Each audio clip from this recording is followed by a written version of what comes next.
예, 시장은 어제 반등 이후에 오늘 다시 좀 눈치 보기로 약세인데요. 시장 분석하고 전략 세웁니다. 오늘 시황 해설은 IBK 투자증권 영업부 박근영 부장님 오셨습니다. 어서 오십시오. 네, 안녕하세요. 오늘 이야기 나눌 전략 주제입니다. 테슬라의 강한 상승, 2차 전지 시동 걸 수 있는 모멘텀이 될 수 있을까? 매우 흥미로운 주제입니다. 그러게 오늘 하락 종목이 압도적으로 많고요. 오르는 종목을 찾기가 별로 많지 않은데 2차 전지 얘기를 해주신다고 하니까 기대가 됩니다. 일단 그 전에 시장 전체적인 얘기부터 하면 FOMC와 미국 기술주들 실적 발표를 앞두고 있습니다. 이번 주에 빅테크들 실적이 어떻습니까? 좀 좋게 나오나요? 시장의 호재 요인이 될까요? 변동성 요인일까요? 실적 요인으로만 놓고 보면 네. 2분기가 나쁘지는 않을 걸로 보이는데 네. 중요한 것들은 각 종목별로 가이던스가 가장 중요할 것 같습니다. 네. 향후에 AI 관련된 캐펙스 투자가 계속 지속 증가하고 있는 가운데 실질적으로 ROE, 그러니까 캐펙스 증가를 계속하면서 AI를 통해서 돈을 버느냐에 대한 가이던스가 필요한데 3분기 이후에 이 가이던스가 보수적으로 추정이 되면 아무래도 AI 쪽 캐펙스는 계속 돈이 들어가고 돈을 제대로 못 번다고 생각할 경우에는 주가가 좀 조정을 받을 수 있는 상황이고요. 반대로 AI 캐펙스를 그대로 늘리면서 하반기 가이던스도 상당히 긍정적으로 발표가 되면 실질적으로는 그러면 캐펙스도 늘어가면서 역시 좋을 수밖에 없구나라고 평가를 할 수 있습니다.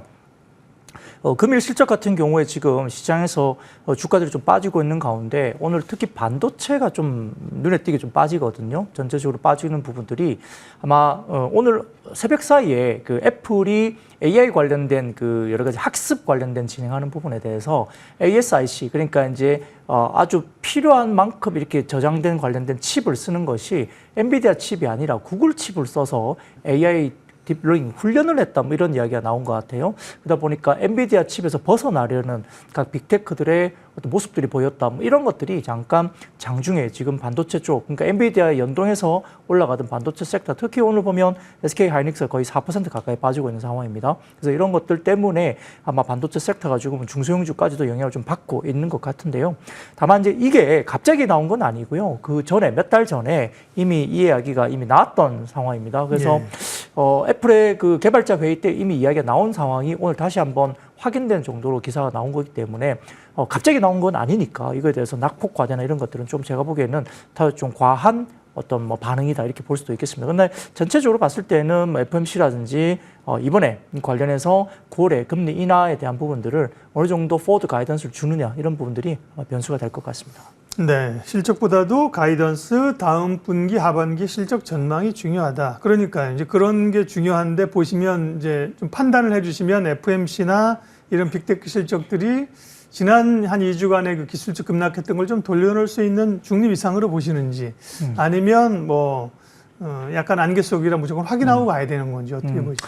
그렇죠. 확인은 필요합니다. 네. 테크주에 관련된 부분들은 2분기 실적 자체보다는 포워드 가이던스 이런 것들이 중요하기 때문에 가이던스를 충분히 3분기 이후에 대한 가이던스를 확인하셔야 될 것 같고요. 그 이제 IT 섹터에 대한 부분이 되겠죠. 실제 지금 IT가 좀 약하니까 돌아가는 부분들이 금융이라든지 밸류 프로그램 관련된 지주사, 그다음에 제약바이오 이런 쪽으로 지금 많이 매기가 쏠려 있어요. 그렇죠. 그 외에도 해리스 부통령의 지지율 상승에 따른 대마 관련 테마라든지 낙태 관련 테마, 이런 재선 관련된 여러 가지 부분에 대한 테마성 움직임들이 굉장히 빠르고요.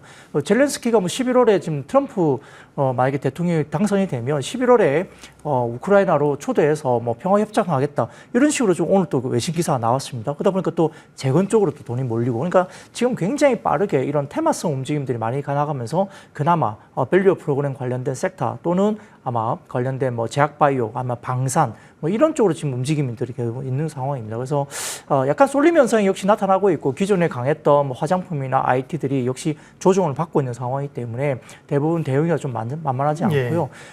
금리 인하가 어떤 형식으로 갈지, 결국 보험성 금리 인하냐 아니면 현재 경기가 너무 안 좋아서 인하를 하는 거냐, 이것도 굉장히 중요한 변수가 되겠습니다. 예, 주요 기업들 실적 앞서 보여주신 표 한 번만 더 보여주시겠어요? 정리를 잘 하셨네요.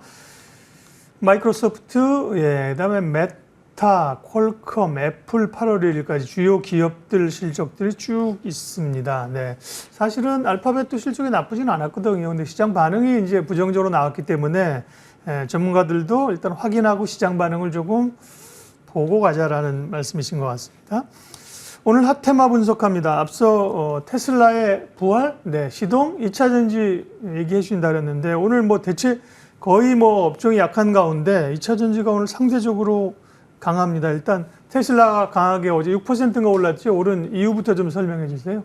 테슬라 같은 경우는 최근에 뭐 수요 부진은 확실하게 겪고 있는 것 같아요. 근데 지금 자율주행이라든지 로봇 관련 쪽도 상당히 좀 좋아지고 있고 또 일부 외국계에서 지금 리포트가 나왔는데 지금 자동차 섹터 가운데 가장 탑픽으로 테슬라를 꼽는 리포트가 해외 쪽에서 나왔습니다. 그러다 보니까 목표 주가도 상향 조정되고 기존의 다른 자동차 섹터보다 종목보다 테슬라 쪽을 탑픽으로 꼽겠다 이런 식으로 해외 쪽에서 리포트가 나오면서 역시 테슬라가 좀 다시 반등이 나오는 국면인데 사실 전체 전기차 쪽에 관련된 포드나 뭐 GM이나 다 마찬가지로 전기차를 팔면 팔수록 지금 손해를 보고 있는 상황이에요. 그래서 수요 자체가 좋다고 보기는 좀 쉽지 않은데 테슬라는 지금 트럼프와 약간 브로맨스 비슷하게 또 다시 이렇게 지지를 또 내면서 트럼프 관련된 리스크를 좀 어느 정도 해칭을 좀 하고 있는 상황이고 여기다가 말씀드렸던 자율주행 이슈나 로봇 이슈 이런 것들이 불거지면서 같이 올라가는 모습도 좀 보이기도 합니다. 2차 전지 쪽이 또 예를 들어서 지금 최근에 좀 안 좋았던 부분들이 물론 이제 트럼프 리스크도 어느 정도 지금은 상쇄하고 있는 모습도 보이지만 또 해리스 부통령의 지지율이 꽤 또 올라오고 있는 모습이 보이고 있지 않습니까? 물론 아직까지 베팅 사이트에서는 트럼프 지지율이 훨씬 더 높게 가능성이 이야기되지만 실제 전체 투표 유권자들의 지지율은 거의 비슷한 박빙으로 올라오고 있어요. 그래서 해리스 부통령의 지지율이 올라오면 올라올수록 신재생 쪽이 또 힘을 좀 낼 수 있다는 점에서도 2차 전지가 일단은 반등세가 나오고 있는 것으로 분석이 됩니다. 네. 그런데 테슬라와 2차 전지의 상관관계는 이전보다 좀 많이 떨어진 거 아닙니까? 그전에는 농강이 컸는데 요즘은 뭐 그렇게 관계가 높지 않은가 싶은데 어쨌든 2차 전지 그러면 대체적으로 좀 사실은 기술주 떨어질 때도 덜 떨어졌었는데요. 2차 전지 가운데 뭐 기업별로 좀 포인트 좀 알려주세요. 네, 실질적으로 지금 이야기가 나오는 부분들은 뭐 2차 전지 양극재에 대한 뭐 부분들은 조금 약할 수밖에 없어요. 물론 오늘 에코프로 BM이나 에코프로가 좋은 모습을 보여주고는 있지만 양극재 리튬 가격이 또 떨어지고 있기 때문에 중량이 2분기에 조금 늘었다고 해서 지금 가격세가 또 떨어지고 있는 부분들은 지금 전체적으로 아마 3분기에도 굉장히 부담 압박이 될 것 같습니다. 그래서 양극재를 그냥 본다는 점으로 2차 전지를 좋게 본다 이렇게 보기엔 좀 쉽지 않을 것 같고요. 지금 핵심이 되는 부분들은 테슬라 쪽의 하반기 이슈가 결국은 이 전체적으로 봤을 때 4680 셀 관련된 이슈입니다. 테슬라가 이번에 2분기 실적 발표를 하면서 4680 셀 생산량이 1분기 때보다 50% 늘었다고 이야기를 했습니다. 그래서 이 부분에 7월부터 건식 방식 양극으로 자체 생산한 4680 셀을 사이버 트럭에 대해서 테스트 검증에 들어갔다 밝혔기 때문에 아마 전반적으로 4680 셀 생산성 증가로 주당 1400대 이상의 사이버 트럭을 생산한다고 덧붙였기 때문에 현저히 4680 관련된 셀이 생산이 늘면 여러 가지 부분에서 셀 비용을 현재 낮출 수 있는 효율성이 충분히 이제 구가될 수 있는 부분으로 중요한 모멘텀이 될 수 있겠죠. 사이버트럭 주당 뭐 1,400대 생산에 필요한 4680 셀을 거꾸로 역산해 보면 연환산 8.95기가와트 정도로 규모로 추정이 됩니다. 발표 시점, 이전 발표 시점에 비해서 대략 한 50% 정도의 생산성 향상이 충분히 개선이 된 것으로 거꾸로 할 수 있는데 아마 현재 4680 셀 제조사 양전극은 아마 건식 적용은 안 되고 있어요. 방식이 습식이 있고 건식이 있는데 이 건식 방식의 허들이 상당히 높은 걸로 보입니다. 그래서 이런 걸 본다면 현재까지 4680 셀은 적어도 양극 전극에 관련해서 기존 이하나 70과 같은 습식 방식에서 제조되고 있고 공급되고 있다 볼 수 있겠고요. 지난 1년간의 4680 셀 생산 이벤트로 따져볼 수 있는 수율이 이제는 2배 정도 올라와서 약 50%까지 수율이 올라왔다는 거. 세 번째, 전극 공정에서 양극 건식만을 강조하고 있는 점이 음극에 대해서는 테슬라가 건식 공정을 이미 적용했거나 아니면 적용에 문제가 없다고 판단하고 있는 걸로 볼 수 있습니다. 최근에 뭐 지난 분기에 한국 장비업체인 PNT가 테슬라 향으로 건식 쿼터 장비를 일부 납품한 것으로 알려져 있는데요. 규모는 추정이 되지 않습니다만 아직 큰 규모는 아닙니다만 전체적으로 테슬라가 굉장히 이 부분에 대해서 신경을 쓰고 있다고 볼 수 있겠죠.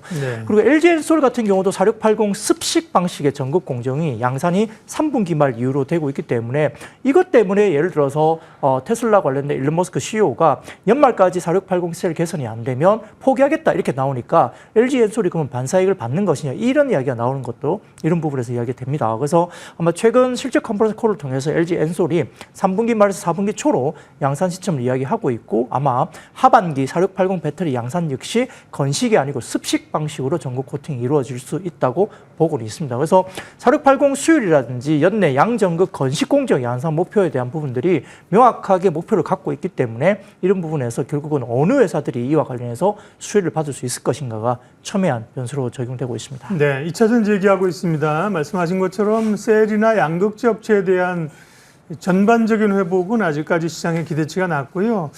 일부 최근에 소재주들, 지난번에 엔케미 한번 급등했었고요. 이후에 대주전자 재료, 코스모 신세제 이런 그 소재 쪽에는 관심이 꽤 있는 것 같아요. 그러면 2차전지 가운데서 박 부장님 오늘 조금 더 스타디해 볼 기업은 어디입니까? 네, 말씀드렸던 그 양전극 건식 관련된 부분들이 역시 상당한 중요한 부분이거든요. 그게 기술적으로 4680 배터리가 넘어가면 상당히 지금 게임 체인저가 될 가능성이 높다고 봅니다. 그래서 테슬라가 뭐 이게 뭐 본인들이 할 수 있을 때 아니면 뭐 포기했을 때 어떻게 갈 수 있는 부분인데 역시 이 부분에 대해서는 아까 제가 잠깐 말씀드렸지만 PNT 같은 경우가 장비업체 PNT 4680 건식 관련된 코터 이 부분을 테슬라에 납품을 최근에 했습니다. 2분기. 그래서 이 부분들이 상당히 중요한 포인트가 될 것 같고요.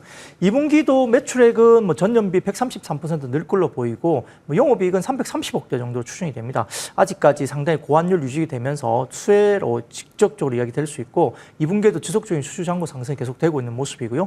아까 말씀드렸던 건식 장비 발주가 올해 하반기부터 좀 본격화될 가능성이 높은데 역시 뭐 북미 고객사 좀 테슬라의 차세대 공정 수율 이슈 때문에 증설 기조가 아직은 불확실성이 남아있고 하반기에 테슬라가 할 수 있을까 부분이 아직 남아있긴 하지만 기존의 독일 밸류 체인에서 동사의 기술력을 인정받은 뒤에 국내 최초로 테슬라 쪽으로 북미 쪽으로 발주를 받은 것이 고무적이고 모멘텀이겠죠.